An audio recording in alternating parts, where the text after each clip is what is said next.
ખુશુ ગણપતિ બાપા અને ગણપતિ દાદાનું નામ શું હતું? કપૂ.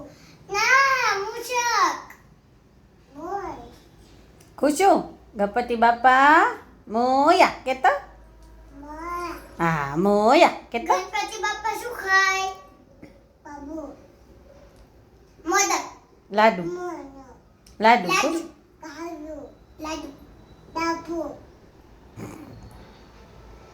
ગણપતિ બાપા ઉપર શું પહેર્યું છે માથા ઉપર? ત્યાં શું પહેર્યું છે એમને?